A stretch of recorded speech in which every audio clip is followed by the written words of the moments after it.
Hello guys, ಹೇಗಿದ್ದೀರಾ? Welcome to rich ration ಚಾನಲ್ಗೆ ಸ್ವಾಗತ ಸುಸ್ವಾಗತ. ಸತ್ರ ಇವತ್ತಿನ ವಿಡಿಯೋದಲ್ಲಿ ಎಷ್ಟೋ ಜನ ರೇಷನ್ ಕಾರ್ಡ್ ಮಾಡಿಸ್ಕೊಳ್ಬೇಕು ಅಂದ್ಕೊಂಡಿದ್ರೆ ಅದರ ಕಂಡೀಷನ್ಸ್ಗಳು ಎಷ್ಟೋ ಜನಕ್ಕೆ ಗೊತ್ತಿರೋದಿಲ್ಲ. ಏನಕ್ಕೋಸ್ಕರ ಈ ಕಂಡೀಷನ್ಸ್ಗಳನ್ನು ಕೊಟ್ಟಿದ್ದಾರೆ, ಅದೇ ರೀತಿ ನೀವೇನಾದರೂ APL ರೇಷನ್ ಕಾರ್ಡ್ ಅಥವಾ BPL ರೇಷನ್ ಕಾರ್ಡ್ ಮಾಡಿಸ್ಕೊಳ್ಬೇಕು ಅಂದ್ಕೊಂಡಿದ್ರೆ ನಿಮಗೆ ಕಂಡೀಷನ್ಗಳು ಏನೇನು ಕೇಳಬಹುದು, ಇದ್ರ ಬಗ್ಗೆ ಫುಲ್ ಡೀಟೇಲ್ ಆಗಿ ಈ ವಿಡಿಯೋದಲ್ಲಿ ಸ್ಟೆಪ್ ಬೈ ಸ್ಟೆಪ್ಪು ನಮ್ಮ ಸರ್ಕಾರದಿಂದ, ನಮ್ಮ ಕರ್ನಾಟಕ ರಾಜ್ಯದಿಂದ ಏನೇನೋ ಕಂಡೀಷನ್ಸ್ಗಳನ್ನು ಇಟ್ಟಿದ್ದಾರೆ. APL ರೇಷನ್ ಕಾರ್ಡ್ಗೆ ಏನಿರ್ತದೆ, BPL ರೇಷನ್ ಕಾರ್ಡ್ಗೆ ಏನಿರ್ತದೆ, ಅದೇ ರೀತಿ ಯಾವ ಥರ ಒಂದು ಟ್ವಿಸ್ಟ್ಗಳಿದೆ, ಯಾವ ಥರ ಒಂದು ಕಂಡೀಷನ್ಸ್ಗಳಿದೆ, ಇದ್ರ ಬಗ್ಗೆ ಒಂದು ಫುಲ್ಲು ಡೀಟೇಲ್ ಆಗಿ ವಿಡಿಯೋದಲ್ಲಿ ತಿಳಿಸ್ಕೊಡುವಂಥ ಒಂದು ಪ್ರಯತ್ನ ಮಾಡ್ತೀನಿ. ಯಾರು ಸಹ ಸ್ಕಿಪ್ ಮಾಡಬೇಡಿ, ಈ ವಿಡಿಯೋನ ಪೂರ್ತಿಯಾಗಿ ನೋಡಿ, ಅರ್ಥ ಆಯ್ತಾ? ಎಷ್ಟೋ ಜನ ರೇಷನ್ ಕಾರ್ಡ್ ಮಾಡಿಸ್ಕೊಂಡಿರ್ತಾರೆ, ರಿಜೆಕ್ಟ್ ಆಗಿರ್ತದೆ, ಕಾರಣ ಏನು ಅಂತ ಗೊತ್ತಿರೋದಿಲ್ಲ. ಇನ್ನೊಂದು ವೆರಿಫೈ ಮಾಡಿದ ತಕ್ಷಣ ಎಷ್ಟೋ ಜನದ್ದು ರಿಜೆಕ್ಟ್ ಮಾಡಿರ್ತಾರೆ, ಕಾರಣ ಏನು ಅಂತ ಕರೆಕ್ಟಾಗಿ ಗೊತ್ತಿರೋದಿಲ್ಲ, ಅರ್ಥ ಆಯ್ತಾ? ಇದಕ್ಕೆಲ್ಲ ಮೂಲ ಕಾರಣ ಯಾವುದಪ್ಪ ಅಂದರೆ, ಕೆಲವೊಂದು ನಾನು ಈಗ 5 ಪಾಯಿಂಟ್ಸು 6 ಪಾಯಿಂಟ್ಸ್ ಹೇಳ್ತೀನಲ್ಲ, ಇದೇ ಒಂದು ಮೇಯ್ನ್ ಕಾರಣ ಆಗಿರಬಹುದು. ಈ ಕಾರಣಗಳೇನಾದರೂ ನಿಮ್ಮ ಹತ್ರ ಇಲ್ಲ ಅಂದರೆ, ಅಕಸ್ಮಾತ್ ಏನಾದರೂ ಈ ಕಾರಣಕ್ಕೂ ನೀವು ಒಳಪಟ್ಟಿಲ್ಲ, ಈ ಕಂಡೀಷನ್ಸ್ಗಳಿಗೆ ನೀವು ಒಳಪಟ್ಟಿಲ್ಲ ಅಂದರೆ, ನಿಮಗೆ ಬೇರೆ ಏನಾದರೂ ಸಮಸ್ಯೆ ಆಗಿದೆ ಅಂದರೆ ಬೇರೆ ರೀತಿಯಲ್ಲಿ ಏನಾದರೂ ಒಂದು ಪರಿಹಾರ ಅದಕ್ಕೆ ಇದ್ದೇ ಇರ್ತದೆ. ಮೋಸ್ಟ್ಲಿ ಅದು ಬಿಟ್ಟು ಬೇರೆ ರೀತಿಯಲ್ಲಿ ಹೊಸ ರೇಷನ್ ಕಾರ್ಡ್ಗೆ ಏನಾದರೂ ನೀವು ಹೊಸ ರೇಷನ್ ಕಾರ್ಡ್ಗೆ ಅರ್ಜಿ ಹಾಕಿ ರಿಜೆಕ್ಟ್ ಆಗಿದ್ದರೆ ನಾನು ನಿಮಗೆ ಏನಾಗಿರಬಹುದು ಈ ವಿಡಿಯೋದಲ್ಲಿ ತಿಳಿಸ್ಕೊಡುವಂಥ ಒಂದು ಪ್ರಯತ್ನ ಮಾಡ್ತೀನಿ. ನೀವೇನಾದರೂ ರೇಷನ್ ಕಾರ್ಡ್ಗೆ ಅರ್ಜಿಯನ್ನು ಹಾಕಿ ಡಿಲೀಟ್ ಮಾಡಿದರೆ, ಅಂದರೆ ರಿಜೆಕ್ಟ್ ಮಾಡಿದರೆ, ಅಂಥವ್ರು ಸಹ ವಿಡಿಯೋವನ್ನು ನೋಡಿ, ಅದಕ್ಕೂ ಒಂದು ಸೊಲ್ಯೂಷನ್ ಇದೆ, ಅರ್ಥ ಆಯ್ತಾ?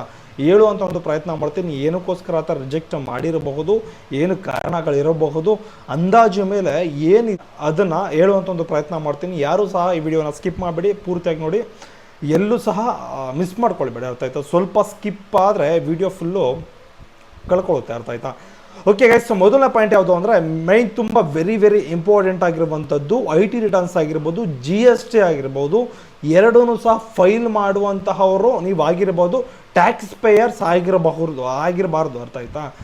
ಫಾರ್ ಎಕ್ಸಾಂಪಲ್ ಹೇಳಬೇಕು ಅಂದರೆ, ನೀವು IT ರಿಟರ್ನ್ಸ್ ಮಾಡ್ತೀರಾ, ಓಕೆ, ಸ್ಯಾಲ್ರಿ ತೊಗೊಳ್ಳೋರು IT ರಿಟರ್ನ್ಸ್ ಮಾಡ್ತಾರೆ, ಏನು ತೊಂದರೆ ಇಲ್ಲ, ಆ ಥರ ಇದ್ರೆ ಏನೂ ಪ್ರಾಬ್ಲಮ್ ಇಲ್ಲ, ಅರ್ಥ ಆಯ್ತಾ? 20 lakh ಅಬೋ ಏನಾದರೂ ನೀವು IT ರಿಟರ್ನ್ಸ್ ಮಾಡ್ತಿದ್ರೆ ಇದು ಕಡ್ಡಾಯವಾಗಿ ಏನಾಗುತ್ತೆ ಅಂದರೆ, ನಿಮ್ಮದು BPL ರೇಷನ್ ಕಾರ್ಡ್ ಇದ್ದರೆ ಸಡನ್ನಾಗಿ APLಗೆ ಕನ್ವರ್ಟ್ ಆಗುವಂಥ ಒಂದು ಚಾನ್ಸಸ್ ತುಂಬಾ ಇರ್ತದೆ. ಇದನ್ನು ದಯವಿಟ್ಟು ತಲೆಯಲ್ಲಿಟ್ಕೊಳ್ಳಿ. ಇನ್ನೊಂದು ತುಂಬ ಇಂಪಾರ್ಟೆಂಟ್, GST ಏನಾದರೂ ನೀವು ಮಾಡಿಸ್ಕೊಂಡಿದ್ರೆ, GST ಇದ್ದರೆ ನಿಮ್ಮದು, ಅರ್ಥ ಆಯ್ತಾ? GST ಇದ್ದು GST ಏನಾದರೂ ಫೈಲ್ ಮಾಡ್ತಿದ್ರೆ ಅಂಥವ್ರದ್ದು APLಗೆ ಕನ್ವರ್ಟ್ ಆಗುವಂಥ ಚಾನ್ಸಸ್ ತುಂಬಾ ಇರ್ತದೆ. ನೀವೇನಾದರೂ BPLಗೆ ಅರ್ಜಿ ಹಾಕಿದರೆ ದಯವಿಟ್ಟು ಟೈಮ್ ವೇಸ್ಟ್ ಮಾಡೋದಕ್ಕೆ ಹೋಗಬೇಡಿ. APL ರೇಷನ್ ಕಾರ್ಡ್ಗೆ ಅರ್ಜಿಯನ್ನು ಸಲ್ಲಿಸ್ಕೊಳ್ಳಿ. ವಿತಿನ್ ಸ್ಪಾಟಲ್ಲೇ ಸಿಗುತ್ತೆ APL ರೇಷನ್ ಕಾರ್ಡು. ಅದರಲ್ಲಿ ನೀವು ಏನೇ ಇದನ್ನು ಸಹ ಕ್ಲಿಯರ್ ಮಾಡ್ಕೊಳ್ಬೋದು, ಅರ್ಥ ಆಯ್ತಾ? ಬಟ್ ತುಂಬ ಇಂಪಾರ್ಟೆಂಟ್ ಏನಪ್ಪ ಅಂದರೆ, IT ರಿಟರ್ನ್ಸ್ ಆಗಿರ್ಬೋದು, GST ಫೈಲ್ ಮಾಡ್ತಿದ್ರೆ ಅಂಥವ್ರಿಗೆ ಕಂಪ್ಲೀಟಾಗಿ ರೇಷನ್ ಕಾರ್ಡ್ BPL ಸಿಗೋದಿಲ್ಲ. ಅಕಸ್ಮಾತ್ ನಿಮ್ದೇನಾದರೂ BPL ಇದ್ದರೆ, ಇವಾಗ ನೀವು ಸುಮಾರು ಒಂದು ಕುಟುಂಬ ಒಂದೇ ರೇಷನ್ ಕಾರ್ಡಲ್ಲಿದ್ದರೆ, ಫಾರ್ ಎಕ್ಸಾಂಪಲ್ 5 ಜನ 6 ಜನ 7 ಜನ 8 ಜನ ಇದ್ದರೆ, ನಿಮ್ಮ ಫ್ಯಾಮಿಲಿ ಸಪ್ರೇಟಾಗಿ ರೇಷನ್ ಕಾರ್ಡನ್ನು ಮಾಡಿಸ್ಕೊಳ್ಳುವಂಥ ಪ್ರಯತ್ನ ಪಡಿ. ನೀವೇನಾದರೂ IT ರಿಟರ್ನ್ಸ್ ಮಾಡ್ತಿದ್ರೆ, ಈಗ ತಂದೆ ತಾಯಿಗಳಿರ್ತಾರೆ, ಇವಾಗ ನೀವು ನಿಮ್ಮ ಮಕ್ಕಳು ನಿಮ್ಮ ಹೆಂಡತಿ ಈ ಥರ ಇದ್ದರೆ, ಅರ್ಥ ಆಯ್ತಾ? ಈ ಥರ ಇರ್ತೀರ ಅಂತ ತಿಳ್ಕೊಳ್ಳಿ. ಈ ಥರ ಏನಾದರೂ ಇದ್ದರೆ ನೀವು ಸಿಂಪಲ್ ಆಗಿ ನೀವೇನು ಮಾಡಬೇಕು ಅಂದರೆ, ಫಸ್ಟು ನಿಮ್ಮ ತಂದೆ ತಾಯಿನ ಅದೇ ರೇಷನ್ ಕಾರ್ಡಲ್ಲಿ ಬಿಟ್ಟು ನೀವು ಆ ರೇಷನ್ ಕಾರ್ಡಿಂದ ಡಿಲೀಟ್ ಆಗಿ ಮತ್ತೆ ನಿಮ್ಮದು ಹೊಸ ರೇಷನ್ ಕಾರ್ಡ್ಗೆ ಅರ್ಜಿನ ಸಲ್ಲಿಸ್ಕೊಂಡ್ರೆ ಆ ರೇಷನ್ ಕಾರ್ಡ್ ಉಳಿಯುವಂಥ ಚಾನ್ಸಸ್ ತುಂಬ ಆಗುತ್ತೆ. ಇಲ್ಲಾಂದರೆ ಕ್ಯಾನ್ಸಲ್ ಆಗಿರ್ತದೆ, ಸಸ್ಪೆಂಡ್ ಮಾಡಿರ್ತಾರೆ ರೇಷನ್ ಕಾರ್ಡು, ಅಕ್ಕಿ ಬರೋದಿಲ್ಲ, ಇನ್ನೊಂದು ಎಂತಕ್ಕೋದು ಯೂಸ್ ಆಗೋದಿಲ್ಲ, ಆ ಥರ ಒಂದು ಪರಿಸ್ಥಿತಿ ಆಗ್ಬಿಡ್ತದೆ. ಮೇಯ್ನ್ ಸಸ್ಪೆಂಡ್ ಮಾಡಿರ್ತಾರೆ ರೇಷನ್ ಕಾರ್ಡನ್ನು, ಬೋರ್ಡ್ಗೆ ಹಾಕಿರ್ತಾರೆ, ಬ್ಲಾಕ್ ಮಾಡಿರ್ತಾರೆ, ಸುಮಾರು ಆಪ್ಷನ್ಸ್ಗಳಿದೆ. ಫಾರ್ ಎಕ್ಸಾಂಪಲ್ ಹೇಳಬೇಕು ಅಂದರೆ, ಒಂದು ಯಾವುದಪ್ಪ ಯಾರೋ ಒಬ್ಬರು ಕಸ್ಟಮರ್ ಬಂದಿದ್ರು, ಸುಮಾರು ಅವ್ರದ್ದು ಕಾರಿದೆ, ಸುಮಾರು ವೆಹಿಕಲ್ಸ್ಗಳಿದೆ, ಅರ್ಥ ಆಯ್ತಾ? ಮನೆ ಇದೆ ಅಂತ ಏನೋ ಹೇಳೋದಕ್ಕೆ ಹೋಗ್ತಿಲ್ಲ. ಅವ್ರ ಟರ್ನ್ ಓವರು ಅಂದರೆ ಅವರು ಟ್ರಾನ್ಸಾಕ್ಷನ್ ಬಂದು 1 ಕೋಟಿಗೂ ಅಧಿಕ ಇದೆ, ಅರ್ಥ ಆಯ್ತಾ? ಅವರು ಕಾಂಟ್ರಾಕ್ಟ್ರು. ಅಂಥವ್ರದ್ದು ಏನಾಗಿದೆ ಅಂದರೆ, ರೇಷನ್ ಕಾರ್ಡ್ ಚೆಕ್ ಮಾಡಿದಾಗ ಸಸ್ಪೆಂಡ್ ಮಾಡಿದ್ದಾರೆ ರೇಷನ್ ಕಾರ್ಡ್ನ. ಈ ಥರ ಒಂದು ಸಮಸ್ಯೆಗಳಾಗಬಾರ್ದು ಅಂದರೆ, ನೀವು ಆ ರೇಷನ್ ಕಾರ್ಡಿಂದ ಡಿಲೀಟ್ ಆಗಿ ಇಮ್ಮಿಡಿಯೇಟ್ಲಿ ನೀವು ಹೊಸ ರೇಷನ್ ಕಾರ್ಡ್ಗೆ ಅರ್ಜಿಯನ್ನು ಸಲ್ಲಿಸ್ಕೊಳ್ಳಿ, APLಗೆ ಸಲ್ಲಿಸ್ಕೊಳ್ಳಿ. ಅಕಸ್ಮಾತ್ ಏನಾದರೂ IT ರಿಟರ್ನ್ಸ್ ಮಾಡ್ತಾ ಇದ್ದೀನಿ 20 ಲಕ್ಷದ ಮೇಲೆ ಇಲ್ಲ ಅಂದರೆ IT ರಿಟರ್ನ್ಸು ತೊಂದರೆ ಇಲ್ಲ, BPL ರೇಷನ್ ಕಾರ್ಡ್ ಏನು ಸಮಸ್ಯೆ ಆಗೋದಿಲ್ಲ. ಅದರಲ್ಲೇ ಇರಿ, ಅರ್ಥ ಆಯ್ತಾ? ಇದು ಮೇನ್ ಕಂಡೀಷನ್ ಅಂತಲೇ ಹೇಳ್ಬೋದು. ಅದೇ ರೀತಿ ನೀವೇನಾದರೂ ನಿಮ್ಮ ಫ್ಯಾಮಿಲಿ ಆಗಿರ್ಬೋದು, ನಿಮ್ಮ ಕುಟುಂಬ ಆಗಿರ್ಬೋದು, ನಿಮ್ಮ ತಂದೆ ತಾಯಿಗಳಾಗಿರ್ಬೋದು ಸರ್ಕಾರಿ ಹುದ್ದೆಯಲ್ಲಿದ್ದರೆ ನಿಮಗೆ ಮದುವೆ ಆಗಿಲ್ಲ ಅಂದರೆ ನಿಮ್ಮದು ಸಹ APL ರೇಷನ್ ಕಾರ್ಡೆ ಆಗುತ್ತೆ. APL ರೇಷನ್ ಕಾರ್ಡೆ ಮಾಡಿಸ್ಕೊಳ್ಳೇಬೇಕು, ಅರ್ಥ ಆಯ್ತಾ? ಇದನ್ನು ದಯವಿಟ್ಟು ತಲೆಯಲ್ಲಿ ಇಟ್ಕೊಳ್ಳಿ. ತುಂಬ ಇಂಪಾರ್ಟೆಂಟ್ ಆಗಿರುವಂಥದ್ದು, ಐಷಾರಾಮಿ ಕಾರುಗಳು, ಐಷಾರಾಮಿ ಬಂಗ್ಲೆಗಳೇನಾದರೂ ಇದ್ದರೆ ಒಂದು BPL ರೇಷನ್ ಕಾರ್ಡಿಂದ ಡೈರೆಕ್ಟಾಗಿ ಕನ್ವರ್ಟ್ ಆಗಬಹುದು, ಸಸ್ಪೆಂಡ್ ಮಾಡಬಹುದು, ಇಲ್ಲಾಂದರೆ ರಿಜೆಕ್ಟ್ ಮಾಡಿ ಬೀಸಾಕಬಹುದು. ಇದನ್ನು ದಯವಿಟ್ಟು ತಲೆಯಲ್ಲಿ ಇಟ್ಕೊಳ್ಳಿ, ಅರ್ಥ ಆಯ್ತಾ? APL ಅಥವಾ BPL ಏನಾದರೂ ನೀವು ಮಾಡಿಸ್ಕೊಳ್ಬೇಕು ಅಂದ್ಕೊಂಡಿದ್ರೆ ನಿಮ್ಮ ಹತ್ರ ಐಷಾರಾಮಿ ಕಾರುಗಳು ಇರಬಾರ್ದು.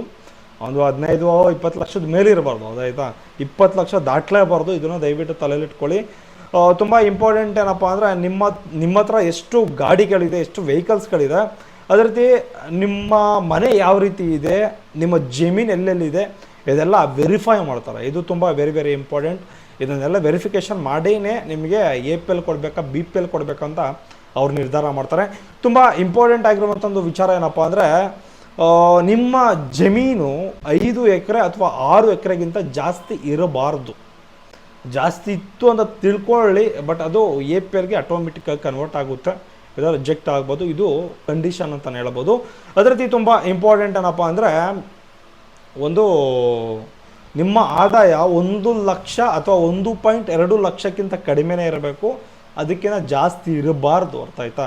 ಪ್ರೆಸೆಂಟ್ ಹೇಳಬೇಕು ಅಂದರೆ ಈಗಿನ ಜನ್ರೇಷನ್ನಲ್ಲಿ ಯಾರು ದುಡಿತಾ ಇದ್ದಾರೋ ವಾರ್ಷಿಕ ಆದಾಯ ಮಿನಿಮಮ್ ಅಂದರೂ 2.5 ಲಕ್ಷ ಇರ್ತದೆ, ಪ್ರತಿಯೊಬ್ಬರದ್ದು ಸಹ ಇರ್ತದೆ. ಅಂಥವ್ರದ್ದೆಲ್ಲ BPL ಇರ್ತದೆ, ಏನೂ ಸಮಸ್ಯೆ ಆಗೋದಿಲ್ಲ, ಸುಮ್ಮನೆ ಹೇಳ್ತಾರೆ. ಬಟ್ ನಿಮ್ಮ ಆದಾಯ ಜಾಸ್ತಿನೇ ಇರ್ತದೆ, ಅರ್ಥ ಆಯ್ತಾ? 1,20,000 ರೂಪಾಯಿ ನಿಮ್ಮ ಆದಾಯನ, ವಾರ್ಷಿಕ ಆದಾಯ. ನೀವು ಎಲ್ಲರೂ ಸಿಂಪಲಾಗಿ ಎಲ್ಲರೂ ಒಂದು ಸಿಂಪಲ್ ಆಗಿರೋ ಕೆಲಸಕ್ಕೆ ಎಲ್ಲಾದರೂ ಸೇರಿಕೊಂಡ್ರು ಸರಿ, ನೀವು ಯಾವುದೇ ಬಿಸ್ನೆಸ್ ಮಾಡಿದ್ರು ಸರಿ, ಮಿನಿಮಮ್ ಅಂದರೂ ಒಂದು 20-25 ಸಾವಿರ ಅಂತೂ ದುಡಿತೀರಾ. 25 ಸಾವಿರ ದುಡಿದ್ರೆ ಮಿನಿಮಮ್ 2 ಲಕ್ಷ 3 ಲಕ್ಷ ಹತ್ರ ನಿಮಗೂ ಇನ್ಕಮ್ ಆಗುತ್ತೆ ವಾರ್ಷಿಕ ಆದಾಯ. ಇದನ್ನೆಲ್ಲ ಟ್ಯಾಲಿ ಮಾಡ್ತಾರೆ, ಆಯ್ತಾ? ಏನು ಸಮಸ್ಯೆ ಆಗೋದಿಲ್ಲ. 1.2 ಲ್ಯಾಕ್ ಒಳಗಡೆ ಇರಬೇಕು, ಅದು ನಿಮ್ಮ ಇನ್ಕಮ್ ಸರ್ಟಿಫಿಕೇಟ್ನಲ್ಲಿ. ಇದನ್ನು ದಯವಿಟ್ಟು ತಲೆಯಲ್ಲಿ ಇಟ್ಕೊಳ್ಳಿ. ಅದೇ ರೀತಿ ತುಂಬ ಇಂಪಾರ್ಟೆಂಟ್ ಆಗಿರುವಂಥದ್ದು, 5 ಎಕರೆಗಿಂತ ಜಾಸ್ತಿ ಇರಬಾರ್ದು. ಇವೆಲ್ಲ ಪಾಯಿಂಟ್ಸ್ಗಳನ್ನ ತುಂಬ ಇಂಪಾರ್ಟೆಂಟ್, ಅರ್ಥ ಆಯ್ತಾ? ನೀವೇನಾದರೂ BPL ಅಥವಾ APLಗೆ ಅರ್ಜಿ ಸಲ್ಲಿಸ್ತಾ ಇದ್ದೀರಾ ಅಂದರೆ ಈ ಒಂದು ಪಾಯಿಂಟ್ಸ್ಗಳನ್ನ ದಯವಿಟ್ಟು ಅಬ್ಸರ್ವೇಷನ್ ಮಾಡಿ. ನಿಮಗೆ BPL ರೇಷನ್ ಕಾರ್ಡು ಬೇಕಾ, APL ರೇಷನ್ ಕಾರ್ಡು ಬೇಕಾ ಅಂತ ಈ ಒಂದು ಕಂಡೀಷನ್ಸ್ಗಳನ್ನು ನೋಡಿಕೊಂಡು ನಿಮಗೆ ತಿಳ್ಕೊಳ್ಬೋದು, ಅರ್ಥ ಆಯ್ತಾ? ನಿಮ್ಗೆ ಅನಿಸಿರುತ್ತೆ ನಮ್ಗೆ ಯಾವುದು ಸೂಟಬಲ್ ಆಗುತ್ತೆ, ನಮ್ಗೆ ಯಾವುದು ಓಕೆ ರೇಷನ್ ಕಾರ್ಡು ಅಂತ ನಿಮಗೆ ಅನಿಸಿರುತ್ತೆ, ಅರ್ಥ ಆಯ್ತಾ? ಇದನ್ನು ದಯವಿಟ್ಟು ತಲೆಯಲ್ಲಿ ಇಟ್ಕೊಳ್ಳಿ.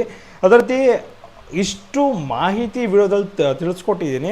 ಮುಂದಿನ ವಿಡಿಯೋದಲ್ಲಿ ನಾನು ನಿಮಗೆ ರೇಷನ್ ಕಾರ್ಡು ಏನಕ್ಕೋಸ್ಕರ ರಿಜೆಕ್ಟ್ ಆಗುತ್ತೆ, ಬಟ್ ಏನು ರೀಸನ್ ಇರಬಹುದು, ಮೇಯ್ನ್ ವೆರಿಫಿಕೇಷನ್ ಮಾಡೋದು ಏನನ್ನ ವೆರಿಫಿಕೇಷನ್ ಮಾಡ್ತಾರೆ, ಅದಕ್ಕೆ ದಾಖಲಾತಿಗಳು ಏನೇನು ಬೇಕು, ಈ ಒಂದು ರೇಷನ್ ಕಾರ್ಡ್ ಅಪ್ರೂವಲ್ ಯಾವ ಟೈಮ್ನಲ್ಲಿ ಬಿಡ್ತಾರೆ ಅಂತ ನಾನು ಬಿಡಬಹುದು ಅಂತ ಹೇಳ್ತಾ ಇದ್ದೀನಿ.